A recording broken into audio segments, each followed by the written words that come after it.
நாளைக்கான வீடியோ தாங்க வந்திருக்கு. வீடியோ வந்து சூப்பரா இருந்துச்சு அப்படின்னு தாங்க சொல்லணும். அதாவது நம்ம தர்மலிங்கம் இருக்கார்ல, அவர் வந்து ஆதியையும் அழகரையும் வந்து பிரிச்சுட்டாரு அப்படின்னு தாங்க சொல்லணும். அழகர் போய் உண்மைய தெரிஞ்சு தர்மலிங்கத்த வந்து அடி வெளுன்னு வெளுத்துட்டாரு. சப்போர்ட்டுக்கு வந்த ஆண்டாளையும் வெளுத்து எடுத்துட்டாரு அப்படின்னு தாங்க சொல்லணும். அதெல்லாம் பார்க்குறக்குமா சேனலை மட்டும் மறக்காம லைக் அண்ட் சப்ஸ்கிரைப் மட்டும் பண்ணிருங்க.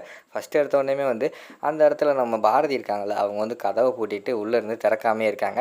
அந்த இடத்துக்கு வந்து நம்ம ஆதி போறாரு. கதவை திறங்க பாரதி, ஏன் பாரதி இப்படி கதவை பூட்டிட்டு எதுவுமே பேசாமல் இருக்கீங்க, நான் எந்த தப்புமே பண்ணலை அப்படிங்கிற மாதிரி சொல்லிட்டு இருக்காங்க.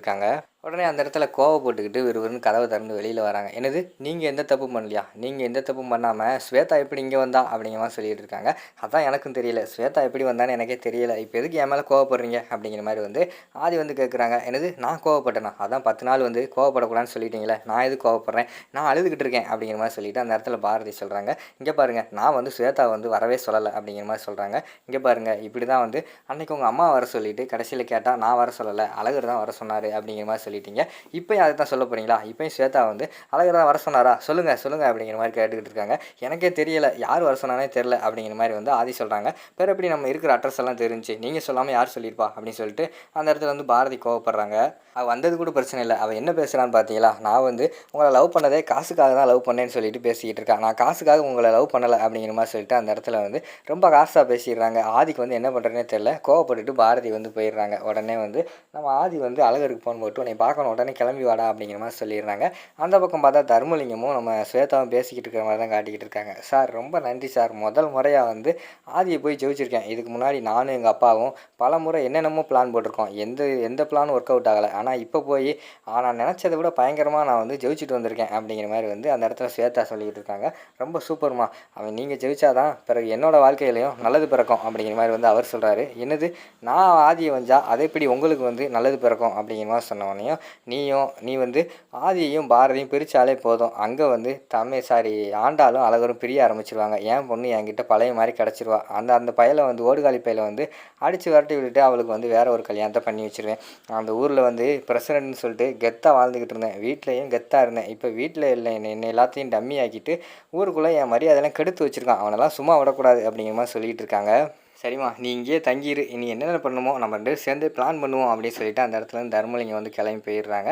இங்கிட்டு பார்த்தா நம்ம ஆதியும் அழகரும் பேசிக்கிட்டு இருக்கிற மாதிரி தான் காட்டிக்கிட்டு இருக்காங்க. ஆதி வந்து சொல்கிறாங்க, டேய் மச்சான் முதுகில் குத்திட்டேல அப்படிங்கிற மாதிரி சொல்கிறாங்க. டேய் என்னடா சொல்கிற, வந்தவொடனே இப்படி சொல்லிக்கிட்டு இருக்க அப்படிங்கிற மாதிரி கேட்டவொடனே, ஆமாடா ஸ்வேதா வீட்டுக்கு வந்தாடா அப்படிங்கிற மாதிரி சொல்கிறாங்க. ஸ்வேதாவா, சரி நான் சொல்கிறத கேளு அப்படிங்கிற மாதிரி சொல்லிவிட்டு அழகர் வந்து சொல்ல வராங்க. ஆதி வந்து நீ ஒன்றும் சொல்ல வேண்டாம், ஸ்வேதா வர சொன்னது யார் அப்படிங்கிற மாதிரி சொன்னோன்னே, எங்கள் மாமனார்ரா, அவருக்கு எப்படி ஸ்வேதாவோட நம்பர் கிடச்சது அப்படின்னு கேட்காங்க. டேய் என்கிட்ட தான் வந்து ஆண்டாள் வாங்கிட்டு போனாடா, பார்த்தேல, நீயே நம்பிக்கை துரோகம் பண்ணிட்டல, ஸ்வேதா எப்படிப்பட்ட ஆள், அவள் எவ்வளோ மோசமானவன்னு சொல்லிட்டு நான் உங்ககிட்ட ஆல்ரெடி சொல்லியிருக்கேன்ல, அப்படி இருக்கும்போது நீ எதுக்கு வந்து நம்பர் கொடுத்த அப்படிங்கிற மாதிரி வந்து கோவப்படுறாங்க. டேய் நான் சொல்கிறது ஒரு நிமிஷம் கேள்றா, அவங்க அப்போ வந்து அவங்க மகளை மயக்கி எப்படி என்கிட்ட வாங்கிட்டான்டா அப்படிங்கிற மாதிரி சொல்ல வராங்க.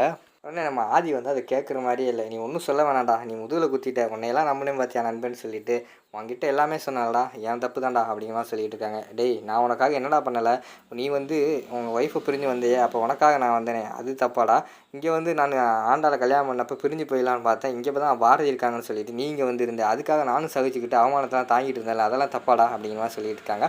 டேய் எதை கம்பேர் பண்ணிக்கிட்டு இருக்க, இப்போ எதுக்கு வந்து ஸ்வேதா வர சொன்னேன்னு கேட்டால் நீ பழசெல்லாம் தோண்டி பேசிக்கிட்டு இருக்க, உன்னையெல்லாம் ஃப்ரெண்டாக நினச்சதுக்கு நான் ரொம்ப வெக்கப்படுறேன்டா, அது மட்டும் இல்லாமல் உனக்கெல்லாம் ஏன்டா பிஸ்னஸ் வச்சு கொடுத்தோம், 1,50 கோடி ரூபாய்க்கு உனக்கு வச்சு கொடுத்ததெல்லாம் ரொம்ப தப்புடா அப்படிங்கிற மாதிரி சொல்கிறாங்க.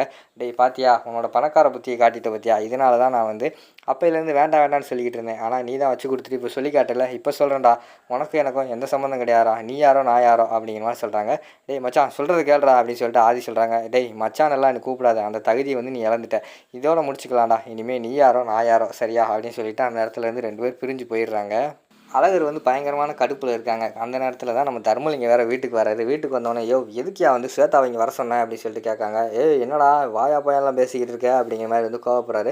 உனக்கு என்னையா மரியாதை, அடுத்தவங்க குடும்பத்துக்கு எடுக்கிறேன், உனக்கு என்ன மரியாதை அப்படின்னு சொல்லிட்டு கன்னத்திலே பலார் அரைஞ்சிடுறாங்க.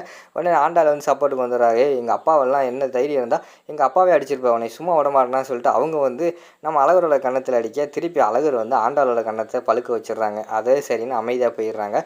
என்னையா நீ எவ்வளோ தைரியம் இருந்தால் இப்படியெல்லாம் பண்ணிக்கிட்டு இருக்க? இப்போ தான் அவங்க 2 பேரும் சேர்ந்து வாழ நினச்சிக்கிட்டு இருக்காங்க. வீட்டுக்குள்ளே இருந்துக்கிட்டு எங்கள் 2 பேர்த்த பிரிக்கிறது இல்லாமல் அவங்க 2 பேர்த்தையும் பிரிச்சுக்கிட்டு இருக்கியா? நீலாம் விளங்கவே மாட்டியா? அப்படிங்கிற மாதிரி சொல்லிக்கிட்டு இருக்காங்க. உடனே ஆண்டாள் வந்து சொல்கிறாங்க, ஏய் எங்கள் அப்பா வந்து நல்லது தான் பண்ணார், அவர் சேர்த்து வைக்க தான் நல்லது பண்ணிக்கிட்டு இருக்காரு அப்படிங்கிற மாதிரி சொல்கிறாங்க. ஏய் இவன் செய்கிறத நீ வேணால் நம்பு, நான் தான் நம்ப மாட்டேன்டி, இவன் பக்கா ஃப்ராடுடி, நம்ம 2 பேர்த்த பிரிக்க பார்த்துக்கிட்டு இருக்கான், இப்போ அங்கேயும் பிரிக்க பார்த்துக்கிட்டு இருக்கான், சரியான இவன்டி, இவனுக்கெல்லாம் எதுக்கு வேஷ்டி சட்டை அப்படின்னு சொல்லிட்டு அந்த இடத்துல ஹார்ஸாக வந்து வஞ்சிக்கிட்டு இருக்கிற மாதிரி தான் காட்டுறாங்க. இதோட பார்த்துட்டிங்கன்னா ஃபஸ்ட் எபிசோட வந்து முடிச்சிடுறாங்க.